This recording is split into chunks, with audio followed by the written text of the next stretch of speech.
Long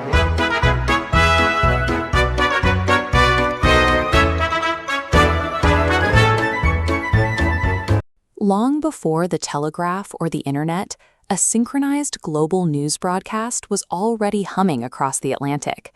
This is the American Weekly Mercury, printed in Philadelphia, December 1st, 1720. Across these pages are reports of plague lockdowns, stock bubbles, royal plots, and frontier legislation. Far from isolated pioneers, the Mercury gave colonists a weekly data stream, syncing Philadelphia with Europe.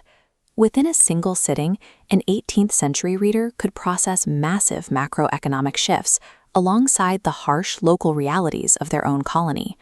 By reading this historical paper not as a static relic, but as a live newsfeed, we see the true scale of early modern information networks and the global awareness required to navigate them.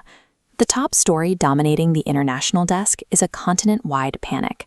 A deadly sickness has broken out in Marseille, and European states are moving rapidly to contain it. A dispatch from Bern details state frontiers are strictly guarded. No person can enter without a verified bill of health. Geneva reports placing physical barriers on the frontiers of Savoy to cut off all communication with infected zones. At sea, the response is just as strict. Hamburg notes a maritime ban, forbidding a ship from Marseille to land any person or cargo. Over in the right column, Rome reports a public notice criminalizing commerce with the city of Marseille. These dispatches show the coordinated deployment of state military power to physically sever trade lines for biological survival. Epidemiological border control was the primary blunt force tool of 18th century state risk management. These measures demonstrate an interconnected Europe willing to paralyze its own economy for survival, a decision directly disrupting the colonial readers' supply chains in Philadelphia. Alongside global health crises, the front page tracks the overlapping worlds of royal intrigue and aggressive financial speculation. Returning to the Rome dispatch, English lords are received with great affection by the Pretender. This was vital intelligence. The Pretender was James Stuart, exiled claimant to the British throne. His spouse being with child carried heavy implications for English stability. Immediately following royal intelligence is hard financial data. The Bern Dispatch notes the canton using massive profits from South Sea stock to fund domestic infrastructure. Down in the Hague Dispatch, the paper tracks the surging West India Company and rising stock prices. This is a real-time account of a major global financial bubble. South Sea and West India Company speculations drove a frenzy of transnational investing.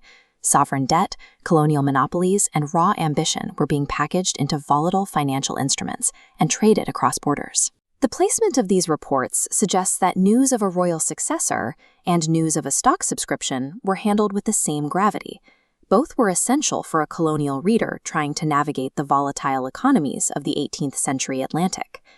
Moving past the European capitals, the newspaper zeroes in on the immediate legislative reality of the American frontier.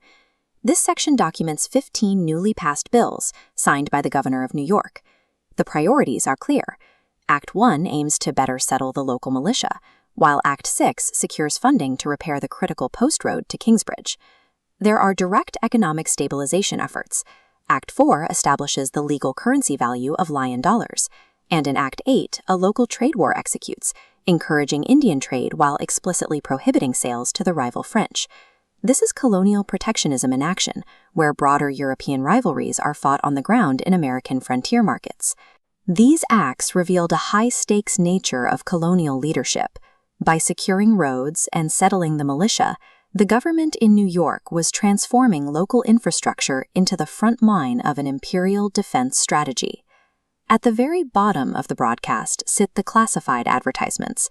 They are mundane and highly transactional, yet they provide the most direct look at the harsh social realities of the time. In this section, everyday commerce commingles with human labor. An ad for ground chocolate sits directly above a notice selling the time of a servant maid for 4 years.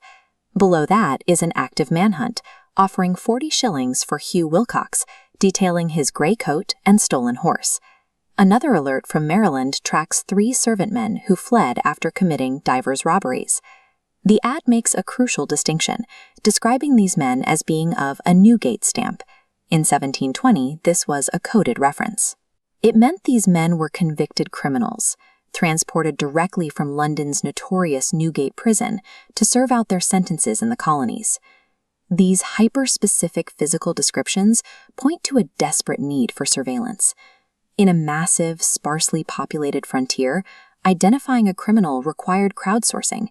The printed newspaper functioned as a decentralized dragnet, weaponizing public attention to track fugitives across vast colonial borders. These classifieds exposed the grim base layer of the colonial economy, a system built on bound labor and persistent crime that required the constant, active surveillance of the entire community. When we pull back and view the document as a whole, it stands as a staggering feat of information density.